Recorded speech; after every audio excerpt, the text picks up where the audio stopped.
சத்தியம் உங்களை விடுதலையாக்கும். கர்த்தராகிய இயேசு கிறிஸ்துவின் நாமத்துக்கு மகிமை உண்டாவதாக. சத்தியம் உங்களை விடுதலையாக்கும் என்ற நிகழ்ச்சியிலே உங்களை சந்திப்பதில் மிக்க மகிழ்ச்சி அடைகிறேன். சத்தியத்தை அறிவீர்கள், சத்தியம் உங்களை விடுதலையாக்கும் என்று யோவான் 8:32 ஆண்டவராகிய இயேசு சொன்னார்.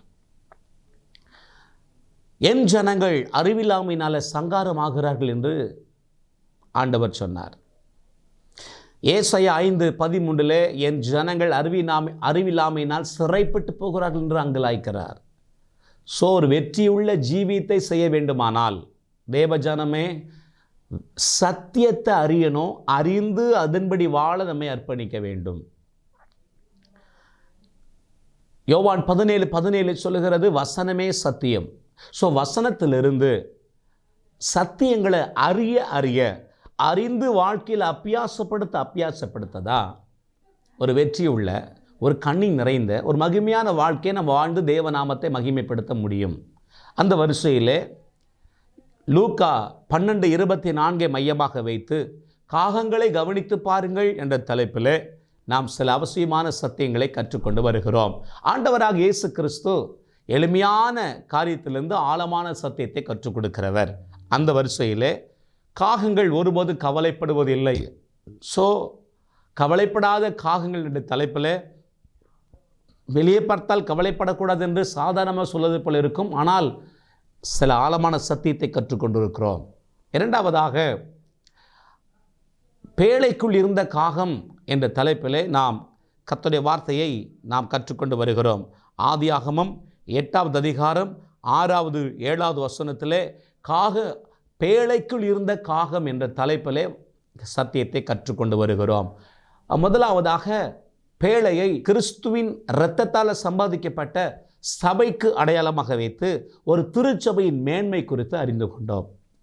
திருச்சபை என்று வரும் பொழுது இரண்டாவதாக மேய்ப்பனுடைய, ஒரு திருச்சபைக்கு கண்காணியாக மேய்ப்பனாக இருக்கிறவருடைய அவசியத்தை நாம் கற்றுக்கொண்டு வருகிறோம். போன வாரம் கற்றுக்கொண்டோம், தொடர்ந்து கற்றுக்கொள்ளப் போகிறோம். நான் சொன்னேன், ஒரு திருச்சபைக்கு, ஒரு சபைக்கு, திருச்சபைக்கு தேவனால் ஏற்படுத்தப்பட்ட மேய்ப்பர்கள் அல்லது ஊழியர்கள், கர்த்தருடைய ஸ்தானாபதிகள், காட்ஸ் அம்பாஸ்டர் என்று தியானித்தோம். அவர்கள் தேவனால் ஏற்படுத்தப்பட்டவர்கள். இரண்டாவதாக நாம் தியானித்தோம் எரேமியா 3வது அதிகாரம் 13வது வசனத்திலே என் இருதயத்துக்கேற்ற மேய்ப்பனை உங்களுக்கு தருவேன். அப்படியானால் உங்களுக்கு நீங்கள் இருக்கிற சபை கர்த்தர் கொடுத்த சபை.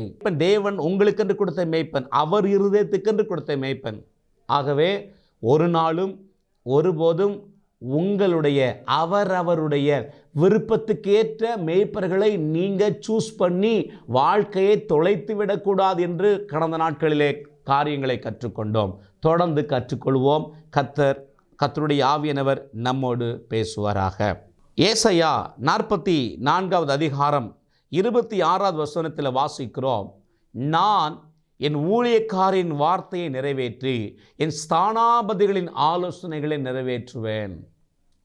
தேவனால் அழைக்கப்பட்ட ஒரு ஊழியக்காரனுடைய வார்த்தையை நிறைவேற்றுவாராம்.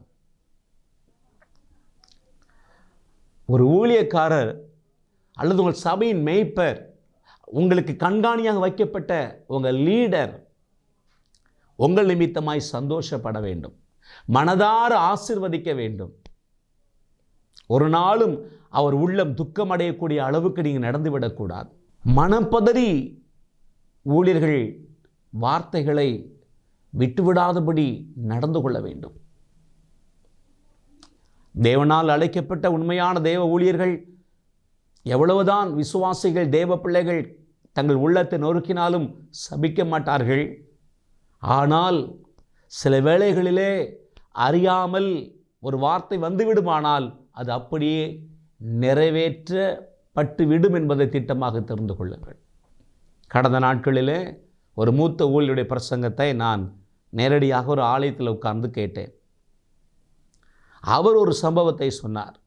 அவருக்கு தெரிந்த ஒரு சம்பவத்தை சொன்னார். ஒரு திருச்சபையில் ஊழியருக்கு விரோதமாய் ஒரு விசுவாசி எழும்பி ஓங்கி கை நீட்டி அடிக்க சொன்னாராம். அப்பொழுது அந்த ஊழியர் சொன்னாராம், உனக்கு ஒரு குழந்தை பிறக்கும், அந்த குழந்தைக்கு வலது கை செயல்படாது என்று சொன்னாராம். உண்மை என்ன தெரியுமா? அதே போல் ஒரு ஆண் குழந்தை பிறந்தது. அந்த குழந்தைக்கு வலது கை செயல்படவில்லை.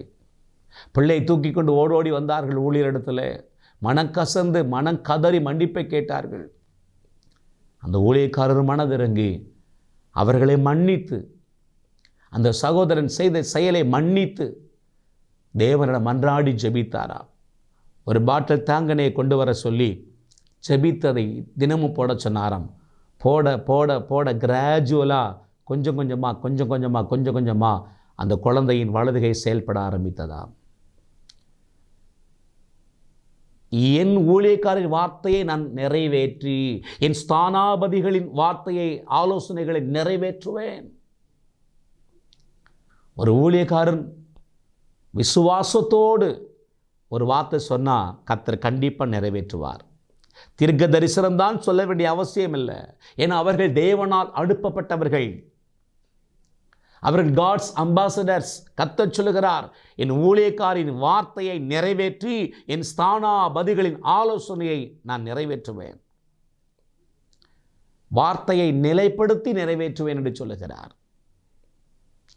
அது மட்டுமல்ல, அப்போஸ்தலர் புஸ்தகம் 20 அதிகாரம் 28வது வசனம், அப்போஸ்தலர் 20:28, தம்முடைய சுய இரத்தத்தினாலே சம்பாதித்த சபையை மேற்பதற்கு பரிசுத்த ஆவி கண்காணிகளாக ஏற்படுத்தின. ஒரு சபையை மேய்ப்பதற்கு பரிசுத்த ஆவியானவர் தான் கண்காணியாக ஏற்படுத்தினாராம். ஊழியர்களை ஏற்படுத்தினவர் பரிசுத்த ஆவியானவர், கண்காணி, சூப்பரிண்டெண்டன்ட். ஒரு பாஸ்டர், ஒரு மேய்ப்பர், அவரை திருச்சபைக்கு ஏற்படுத்தினது யார்?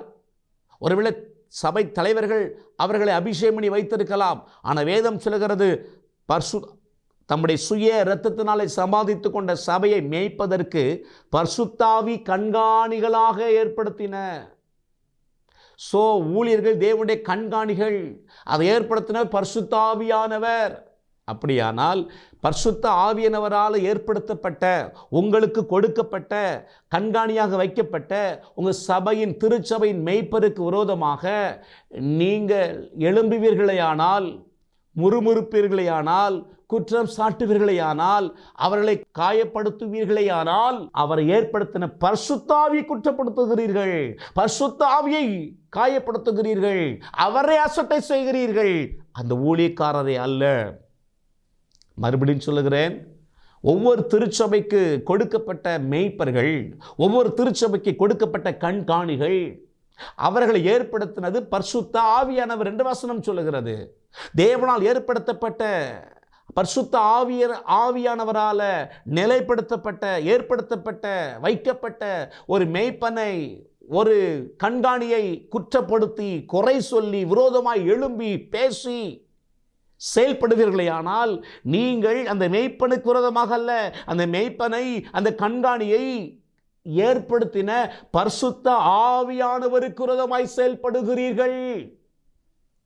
ஒரு உண்மையை சொல்லட்டுமா? பரிசுத்த ஆவியானவரை, திருத்துவத்தில் ஒருவராய் இருக்கிற பரிசுத்த ஆவியானவரை நீங்க துக்கப்படுத்தி, அவர் உள்ளத்தை நொறுக்கி, அவர் உள்ளத்தை நார் கிழிச்சி, நீங்களும் உங்க சந்ததிகளும் எப்படிங்க நன்றாக வாழ முடியும்? எப்படிங்க ஆஸ்வாதமாக இருக்க முடியும்? சிந்தித்து பாருங்கள். இன்றைக்கு வரைக்கும் ஒருவேளை நீண்ட காலமாய் நன்மை வரவில்லை, நீண்ட காலமாய் திருமணம் கைகுடி வரவில்லை, கர்ப்பத்தன் கனி நீண்ட காலமாய் கிடைக்கவில்லை, நீண்ட காலமாக ஆகிய வியாதி குணமாகவில்லை, ஆனால் உங்களுக்கு ஏற்படுத்தின ஒரு மேய்ப்பனுக்கு விரோதமாக பேசினீங்களா? செயல்பட்டீங்களா? அவருக்கு விரோதமாய் காரியங்களை செய்தீர்களா? அப்படியானால் ஒன்று செய்யுங்கள், அவரிடத்தில் போய் மனத்தாழ்மையாகி மன்னிப்பு கேளுங்கள். அவர் மன்னித்து ஜெபிக்க வேண்டிக் கொள்ளுங்கள். அவர் மன்னித்து உங்களை ஆசீர்வதித்து ஜெபிக்கும் போதுதான், அந்த ஊழியர் உங்களை மன்னித்து ஆசீர்வதித்து ஜெபிக்கும் போதுதான் நீண்ட காலமாய் தடைப்பட்ட குழந்தை பாக்கியம் கிடைக்கும், நீண்ட காலமாய் தடைப்பட்ட வேலை உங்களுக்கு கிடைக்கும், பிஸ்னஸ் தூக்கி நிறுத்தப்படும், உங்கள் பிள்ளைகளுக்கு திருமண காரியம் கைகூடி வரும். ஏனென்றால் நீங்கள் ஒரு சபை மேய்ப்பனை, ஒரு சபையின் கண்காணியை குற்றப்படுத்தவில்லை. அந்த கண்காணிக்கு விரோதமாய், அந்த சபை மேய்ப்பருக்கு விரோதமாய் எழும்பவில்லை, அந்த பாஸ்டருக்கு விரோதமாய் எழும்பவில்லை. நீங்கள் அவரை ஏற்படுத்தின பரிசுத்த ஆவியானவருக்கு விரோதமாய் எழும்பினீர்கள், செயல்பட்டீர்கள். பரிசுத்த ஆவியானவரை துக்கப்படுத்தி, காயப்படுத்தி எப்படி நன்றாக வாழ முடியும்? போனது போகட்டும். அன்பு தேவ பிள்ளையே, முதலாவது தேவ சமூகத்தில் முழங்கால் படிட்டு நீங்கள் செய்த செயலுக்கு மன்னிப்பு கேளுங்கள். ரெண்டாவது, அந்த ஊழியரை தேடி சென்று அவரிடத்தில் மன்னிப்பு கேளுங்கள். அவர் உங்களை மன்னித்து ஆஸ்வதித்து ஜெபிக்க வேண்டிக் கொள்ளுங்கள். நிச்சயமாக உங்கள் வாழ்க்கையில் அற்புதங்கள் நடக்கும், மாற்றங்கள் தானாக வரும். ஸோ மெய்ப்பர்கள், சபை தலைவர்கள், உங்களை நடத்துகிற உங்கள் ஆவிக்குரிய தகப்பன் பரிசுத்த ஆவியினால் ஏற்படுத்தப்பட்டவர் என்பதை திட்டமாக, தீர்க்கமாக நீங்கள் தெரிந்து கொள்ளுங்கள். மாத்திரமல்ல, ஏசாயா 65வது அதிகாரம் 8வது வசனத்தில் வாசிக்கிறோம். இப்படி சொல்லப்பட்டிருக்கிறது, என் ஊழியக்காரரின் நிமித்தம் அழிக்காதபடி செய்வேன். என் ஊழியக்காரரின் நிமித்தம் அழிக்காதபடி செய்வேன். கவனித்துக் கொள்ளுங்கள். ஒரு ஊழியக்காரன் அநேகர் அசட்டை செய்கிறார்கள், அற்பமாய் நினைக்கிறார்கள். ஒன்று சொல்லுகிறேன், ஊழியர்களாகிய நாங்கள் உங்கள் கால்களை கழுவி துடைக்க ரெடி. ஆனால் காலில் போடுகிற செருப்பு என்று நினைத்து விடாதிருங்கள். அநேக தேவ பிள்ளைகள் ஒன்று தெரியுமா, ஏதோ சற்று காணிக்கை கொடுப்பதாக நினைத்து கொண்டு எல்லா வேலையும் செய்ய சொல்லுவார்கள். அந்த ஊழியக்காரரை எல்லா வேலைக்கு அனுப்புவார்கள். வீட்டு வேலைக்காரனுடைய கேவலமாக நடத்துவார்கள். தங்களுடைய கண்ட்ரோலில் இருக்க வேண்டும் என்று நினைப்பார்கள். சாபம்! ஒரு ஊழியக்காரனை உங்களுடைய வார்த்தையின்படி நடக்க வேண்டும், உங்கள் சொல்லதான் கேட்க வேண்டும் என்று அந்த ஊழியக்காரரை கட்டாயப்படுத்தினால், தேவஜனமே, வசன ஆதாரத்தோடு சொல்லுகிறேன், அது உங்களுக்கும் உங்கள் சந்ததிகளுக்கும் சாபத்தை கொண்டு வந்துவிடும். நான் சொன்னேன், ஒரு ஊழியக்காரருடைய வார்த்தையை அசட்டை பண்ணினால் நீங்கள் அவரை ஏற்படுத்தின பரிசுத்த ஆவியை அசட்டை பண்ணீர்கள் என்று சொன்னேன். ஒரு வசனம் ஞாபகத்துக்கு வருகிறது. சவுல் சபையை துன்பப்படுத்தினான், சபையை பாழ்படுத்தினான். தமஸ்குவில் உள்ள கிறிஸ்தவர்களை அடித்து காவலில் போடும்படிக்கு அவன் புறப்பட்டு சென்ற பொழுது தேவன் அவனை சந்தித்தார். சவுலே, சவுலே, நீ ஏன் என்னை துன்பப்படுத்துகிறாய் என்று கேட்டார். முள்ளில் உதைக்கிறவனுக்கு கடினமாம். உடனே அவன் கேட்கிறான், ஆண்டவரே நீ யார்? நீ துன்பப்படுத்துகிற இயேசு நானே. இயேசுவையா டைரக்டாக துன்பப்படுத்தினான்? இல்லை, தேவனுடைய பிள்ளைகளை, தேவனுடைய ஊழியர்களை அவன் துன்பப்படுத்துகிற பொழுது ஆண்டவர் இயேசு சொன்னார், நீ துன்பப்படுத்துகிற இயேசு நானே. ஒரு சபையில் உள்ள மெய்ப்பனை, ஒரு சபை போதகரை, ஒரு கண்காணியை, ஒரு சபை தலைவரை நீ அசட்டை பண்ணினால், தேவ ஜனமே, குற்றம் சாட்டினால், குறை பேசினால், விரோதமாய் செயல்பட்டால், அது கிறிஸ்து விரோதமாய் செயல்படுவதற்கு சமம். அது அவர் ஏற்படுத்தின பரிசுத்த ஆவியானவருக்கு விரோதமாய் செயல்படுவதற்கு சமம். கிறிஸ்துவின் உள்ளத்தை, உயிரை கொடுத்து வாழ வைத்த கிறிஸ்துவின் உள்ளத்தை நொறுக்கி தள்ளிவிட்டு எப்படி நன்மையை பெற்றுக்கொள்ள முடியும்? வேற தெளிவாக சொல்லுகிறது, என் ஊழியக்கார நிமித்தம் அழிக்காதபடி செய்வேன். ஒரு சம்பவத்தை சொல்லி இன்றைக்கு நான் ஜெபித்து தொடர்ந்து கர்த்தருடைய வார்த்தைக்குள்ளே கடன் செல்ல விரும்புகிறேன். வேதத்தில் வாசிக்கிறோம், யோசுவாவின் புத்தகம் 3வது அதிகாரம் 15-16. யோசுவா 3:15-16. கர்த்தருடைய உடன்படிக்கை பற்றிய சுமக்கிற ஆசாரியர்களின் கால் பட்ட மாத்திரத்திலே யோர்தான் பின்னிட்டு திரும்பியது. யோர்தான் ஆறு என்று சொன்னாலே அதுக்கு பெயர் சீரிப்பாய்கிற ஆறு, செங்குத்தாக சீரிப்பாகிற ஆறு, செங்குத்தான ஆறு. ஆசாரியர்கள் உடன்படிக்கை பெட்டியை சுமக்கிற, அழைக்கப்பட்ட, அபிஷேகம் பண்ணப்பட்ட, கிறிஸ்துவின் அழைப்பை நிறைவேற்ற அந்த அபிஷேகத்தோடு அந்த பெட்டியை சுமக்கிற ஆசாரியரின் கால் பட்ட மாத்திரத்திலே அந்த யோர்தான் பின்னிட்டு திரும்பியது, குவியலாய் நின்றது. ஒரு ஊழியக்காரர்களை அசட்டை செய்யாதிருங்கள். ஊழியக்காரனை அற்பமாய் எண்ணாதிருங்கள். ஊழியக்காரனை உங்கள் ஆளுகைக்குள் வர வேண்டும் என்று நினையாதிருங்கள். அது உங்களுக்கும் உங்கள் சந்ததிகளுக்கும் ஒரு நாளும் நன்மையை கொண்டு வராது. தொடர்ந்து அடுத்த எபிசோடில் நாம் கற்றுக்கொள்வோம். கர்த்தர் உங்களை ஆசீர்வதிப்பாராக. கண்களை மூடி ஜெபிப்போம். கிருபை நிறைந்த அன்பு தகப்பனே, கர்த்தராகிய இயேசுவின் நாமத்தில் நாங்கள் உம்மை துதிக்கிறோம். இந்த நாளிலும் ஆண்டவரே சத்தியத்தை கேட்டு ஆண்டவரே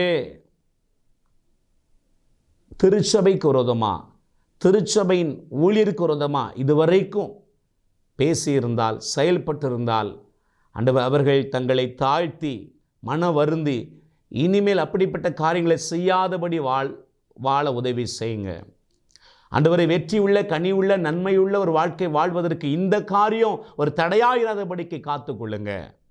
உங்கள் ஆவியானவர் தொடர்ந்து கற்றுக் கொடுப்பீராக.